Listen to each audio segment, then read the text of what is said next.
tricolores, bem-vindos a mais um vídeo aqui no canal. E São Paulo fecha aí com o Juan Dinenno, centroavante que estava no Cruzeiro, já jogou no México, goleador, já foi solicitado aí na época do Rogério Ceni para integrar aí o elenco são paulino e chega aí para assinar o seu contrato de 6 meses até dezembro. Vou conversar com vocês sobre essa contratação e muito mais no vídeo de hoje. Deixa seu like. Também já se inscreva no canal. Vamos lá, vamos pro vídeo. Primeiro a gente vai falar do São Paulo, hein? Que tá perto de acertar a chegada de um reforço pro ataque. É o argentino Juan Dinenno, do Cruzeiro. Ele tá a caminho do CT do Tricolor para fazer exames médicos e, se ele for aprovado, ele assina por empréstimo até dezembro. O Dinenno chega para disputar a posição com o André Silva e com o Rian Francisco, já que o Caleri segue em recuperação da cirurgia no joelho e só volta a jogar no ano que vem. Fechado, então? Muita coisa. Diante dessa... Está vendendo o São Paulo. Da situação terrível financeira. Está vendendo o São Paulo pela entrevista que deu, Arnaldão? Bom, eu vou fechar com o Augusto Melo agora, porque o Augusto Melo, nessa entrevista que o Juca falou, ele falou: São Paulo não deve virar SAF. Não foi é isso. Até sobre o São Paulo. Ele tem solução para o São Paulo também. Contrata ele para CEO. É isso. Contrata ele para CEO do São Paulo. Em vez do Marcelo Paz, Augusto Melo. Nossa Senhora. Não, Tironi, eu acho o Casares vai tentar ou está tentando algum caminho alternativo. E se vender o São Paulo, tem antes, né, de vender o São Paulo, essa tentativa de parceria nebulosa da base do São Paulo, que é o bem mais precioso que qualquer clube de futebol brasileiro tem, né? Sua categoria de base. Com esse tal grego. Está na mesma entrevista para o Tabet, né? A tal da parceria com o Marinax, que ele disse que vai sair até o final do ano. Então, antes de virar SAF, o São Paulo vai tentar uma parceria na base que transforme o clube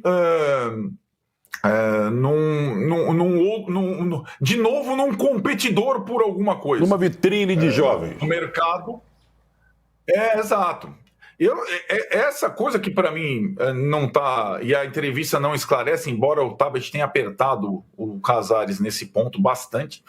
O que ele também deixa claro nessa entrevista é o que a gente vem falando, mas o torcedor de São Paulo está com uma dificuldade em entender, é que a adoção desse regime responsável, vou colocar bem entre aspas aqui, de contas para esse período, né, a ponto do São Paulo não conseguir contratar jogador com pagamento de direito federativo há um ano, está completando um ano esse novo plano do Casares, um ano.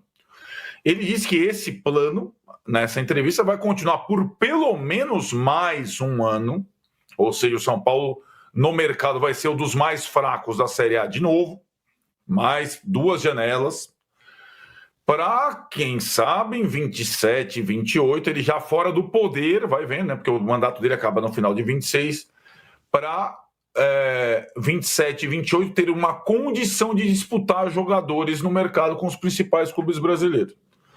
Então, é um tempo para não adotar a via Corinthians, o São Paulo está tentando uma outra alternativa.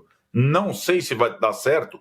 E o Casares já falou tanto, desde que ele assumiu o poder, que é difícil confiar, né? A gente sabe que o plano é restritivo e que o São Paulo, a 2 janelas, não tem dinheiro para contratar ninguém, né? E tá louco para vender qualquer um. É assim o São Paulo nessa temporada. E ele diz que isso vai continuar por pelo menos. Ele pode ser candidato à reeleição, ou Arnaldo? Não. Pelo estatuto, não. Ele já deu o primeiro golpe, né? Ele conseguiu a reeleição que não existia no São Paulo, ele já foi reeleito. Olha lá, ó. Tá vendo? Aí eu acho, tem até uma coisa estranha, ou interessante para discutir, né? O São Paulo é um dos clubes brasileiros que menos tem vocação para a SAF. Por quê? Porque ele não está... Por quê? Porque ele não tem preço, né?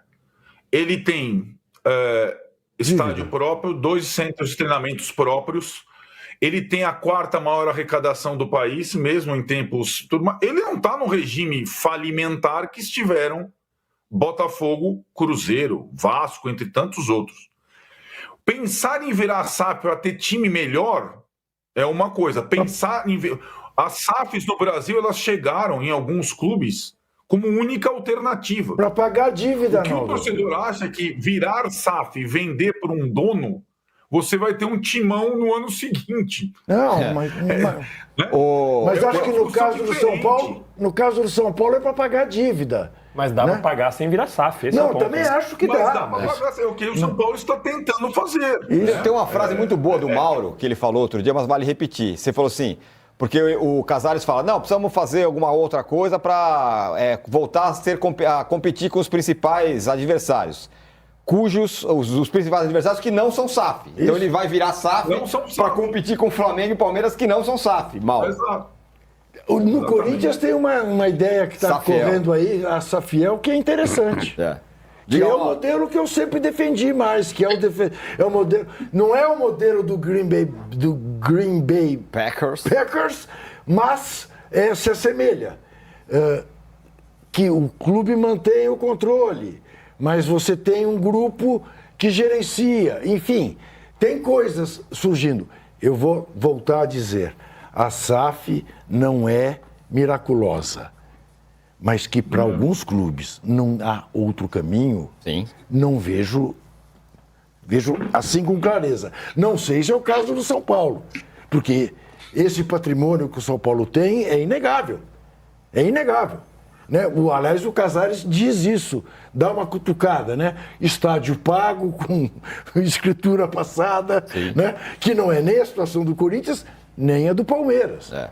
Não. Mas Palmeiras diga, Mauro, é assim. Não, escritura passada ainda não. Não, ainda pode ter um problema com a... Não, eu falei que você outro dia falou que o Casares fala, não, para ser competitivo contra os principais players, precisamos, eu não sei se virar SAF, mas de um outro modelo. Mas aí ele disse que não podia ficar para trás. Isso, exato. E aí, mas é para ficar para trás dos times que não são SAF, né? Mas ele já falou também que, dessa mesma entrevista, ele fala de ter um investidor, mas manter o controle do clube. Eu acho que quem procura isso procura um trouxa. Né? O trouxa põe o dinheiro e o outro manda. Isso não vai existir. Quem vai fazer isso? Ninguém. Eu boto o dinheiro e quem controla é o outro. Eu só boto o dinheiro. Para quê? Isso não existe, gente. Isso aí é uma coisa surreal. Mas há muita semelhança entre o discurso dele e o do Mário Bittencourt no Fluminense. Né? Pois é. Acho bem parecido. Aliás, vale frisar que o Marcelo Paes virou CEO do Fortaleza e analisando ali o relatório Convocados 2024-25 do César Grafietti, percebe-se que o Fortaleza também começa a dar sinais minimamente preocupantes com relação às finanças. Acho que vale frisar também, né? Embora faça um ótimo trabalho e tal, de recuperação do clube, acho que esse é o momento também que o próprio Fortaleza claramente ele precisa de um certo cuidado, porque tenta acompanhar o pique de outros, tendo uma renda menor, estando numa região onde o poder aquisitivo da população é menor, o PIB é menor, ou seja, o potencial de obter receita ele é inferior ao de outros estados. Então, Fortaleza também, no momento de uma certa atenção. E continua alertando. Atenção para o que está acontecendo com a holding, a qual faz parte o campeão brasileiro sul-americano Botafogo. Mauro, você sabe que o Mário Bittencourt não cogita de nenhuma oferta que não o tenha como CEO. É isso, pois é. É um negócio realmente... Eu acho que a discussão entre Palmeiras, Corinthians, São Paulo e Flamengo, com as devidas diferenças entre eles, deveria ser a mudança no sistema eleitoral, a mudança em como você coloca quem está no poder. Virar SAF, para mim, para esses quatro é inadmissível por motivos diferentes. Palmeiras, Flamengo, São Paulo e Corinthians. Porque os quatro times de maior capacidade de produção de receita, os quatro times conseguem, 2 já conseguiram, os outros 2 conseguem, se tiver uma gestão minimamente decente, conseguem equalizar as dívidas, e os 4 têm um patrimônio absurdo. E eles são os times que mais conseguem produzir aqui. Para mim, esses 4 virar SAF. Agora, o Botafogo virou SAF por quê? Tinha uma dívida de 1 bilhão e não sei quanto. E a receita do Botafogo é o quê? 200, 300 milhões numa situação normal. A mesma coisa do Cruzeiro. Os times do Nordeste. Tem uma questão econômica. Preciso falar agora sobre a chance de o São Paulo trocar os name rights de seu estádio. Só para lembrar, Em dezembro de 2023, o São Paulo assinou um contrato de 3 anos com a Mondelez, que fez da marca Bis de chocolate a parceira do nome do São Paulo. A partir de então, a gente tem chamado o estádio do São Paulo de Morumbis, numa alusão a Morumbi e o Bis. Pois bem, o contrato se encerra em dezembro do ano que vem. E já me perguntaram se existe alguma possibilidade de o São Paulo estar buscando um outro parceiro. A resposta é não. Hoje todo o foco está na renovação desse vínculo. O presidente Júlio Casares disse o seguinte, abre aspas, a expectativa é de que a gente estenda o atual contrato. A marca está satisfeita, nós também, assim como o público. Foi uma ação muito bem sucedida para todos. Acredito muito que eles vão permanecer e com novos valores. O presidente Júlio Casares já dando a entender que quer mais dinheiro. Só para lembrar que o São Paulo fechou um acordo de 75 milhões de reais fixos por 3 anos. Isso equivale a 25 milhões de reais por ano. Quase todos os acordos de name rights de estádio sempre tiveram muito mais duração, 10, 15 e 20 anos. Esse acordo do São Paulo com o Morumbi foi menor, também por conta da reforma com a W Torre, que parece cada vez mais impossível de sair do papel. Bora fechar o vídeo para falar sobre Juan Dinenno, novo reforço do São Paulo. Gravei na noite desse domingo no meu blog no R7 que o Dinenno já é jogador do São Paulo. A única pendência para o anúncio é a realização de exames médicos. O centroavante argentino de 30 anos de idade pertence ao Cruzeiro e ao longo do domingo, Cruzeiro e São Paulo se acertaram para um empréstimo sem custos até dezembro. Tricolor assume 100% dos salários, algo na casa dos 600 mil reais por mês. E a negociação foi facilitada pela excelente relação do presidente do São Paulo, o Júlio Casares, com o dono da SAF do Cruzeiro, o Pedro Lourenço. São Paulo buscava há bastante tempo um centroavante que pudesse jogar no lugar do Caleri, que só volta a campo em 2026, depois de passar por uma cirurgia no joelho. O Tricolor fez investida em vários nomes, o último deles, Carlos Vinícius, centroavante que pertencia ao Fulham e pede algo na casa de R$1 milhão mensais entre salários, direitos de imagem e luvas. Foi por conta dessa questão financeira que o Tricolor abriu mão da contratação do Carlos Vinícius para fechar com o Dinenno, operação bem mais barata que conta com o aval do técnico Zubeldia. Zubeldia conhece o Dinenno dos tempos de futebol argentino. Só para lembrar que o Dinenno surge no futebol argentino, mas se destaca mesmo atuando com a camisa do Pumas do México. Por lá ele tem números impressionantes, também teve uma passagem destacada no futebol colombiano, embora também tenha jogado no Equador, enfim, aquele nômade da bola. Só para completar, o São Paulo ainda busca mais 1 ou 2 reforços para a janela da metade do ano. A ideia é que o Dinenno seja registrado até essa terça-feira, ou seja, fique à disposição do São Paulo, eventualmente para o jogo de quinta. Dinenno, que foi comprado pelo Cruzeiro na temporada passada ao custo de €1 milhão, teve bom desempenho enquanto conseguiu jogar em 2024, sendo vice-artilheiro do time com 8 gols marcados. O problema foram as lesões. Ele acabou sofrendo uma lesão de ligamento, sofreu uma fratura no nariz e também teve um problema no pubis. Nessa temporada de 2025 aí a coisa já muda, ele acaba sendo preterido pelo técnico Leonardo Jardim, que prefere centroavantes mais móveis.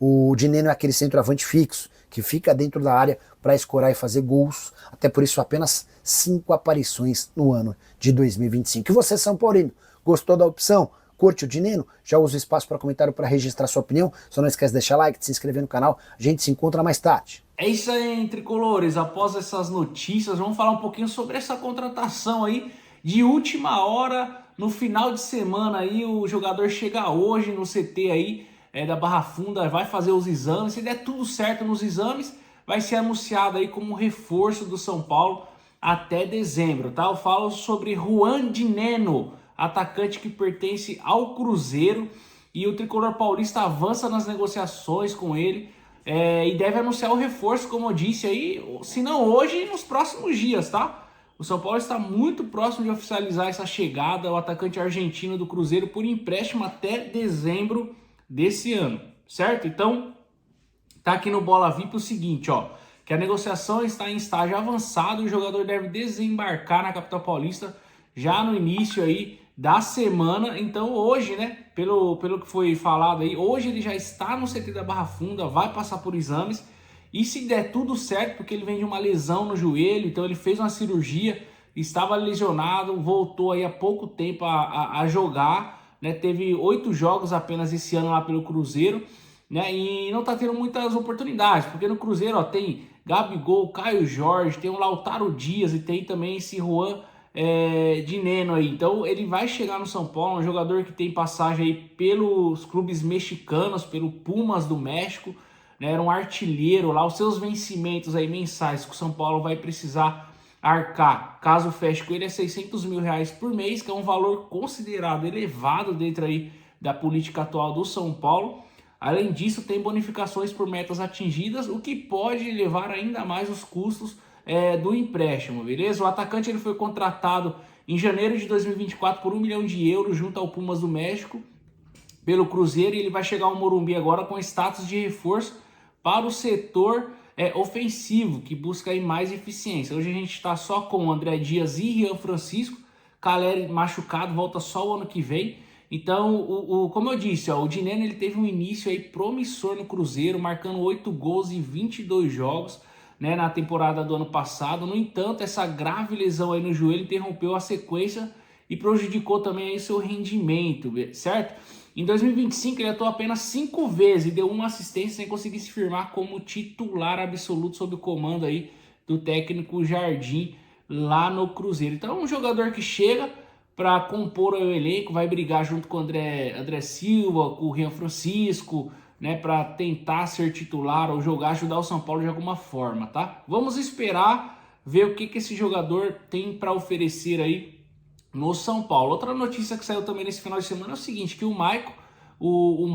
Mike, né, lateral direito aí, que é da base do São Paulo, tá disputando alguns jogos sub-20, foi agora integrado oficialmente aí no elenco profissional, tá? Então, assim, ele não faz mais parte da base, sim do elenco profissional, foi promovido, porque o Igor Vinícius realmente está de saída, não vai continuar no São Paulo. São Paulo já até liberou o jogador para negociar com algum outro time, se eu não me engano, Corinthians, Santos, Vitória, Fortaleza, são times que estão interessados em levar o Igor Vinícius. Então, o São Paulo promove o Mike para ser o reserva imediato aí do Cedric e disputar ali também com o Ferrarese essa lateral direita, tá? Era um jogador já pedido desde o início do ano, após o término da Copinha, todo mundo queria ver o Mike ali jogando já no São Paulo, que, assim, ele jogou muito bem, né, na Copinha, então acho que fazia sentido trazer esse jogador fora, que o São Paulo também renovou já com o Igor Felisberto, que é outro lateral direito da base, que pode ter oportunidades aí também no time profissional, tá? O jogador aí já que joga no Sub-20 do São Paulo, beleza, galera? Jogo do São Paulo essa semana, quinta-feira, né, dia 12, quinta-feira, dia 12, contra o Vasco, jogo no Morumbi, o último jogo aí, até a parada da Copa Mundial de Clubes, né? Então o São Paulo joga agora, depois só praticamente lá em julho que vai retornar o Campeonato Brasileiro, Copa do Brasil e Libertadores, certo? É isso, um forte abraço para você que ficou comigo até o final do vídeo. Não esqueça de deixar o seu like, você que não é inscrito, se inscreva no canal também. Todos os dias notícias aí atualizadas do nosso tricolor. E outra coisa, deixa seu comentário sobre essa contratação aí do centroavante Juan Dineno. Se vale a pena, se valeu a pena ou não, tá bom? Um forte abraço e até mais. Boa segunda-feira.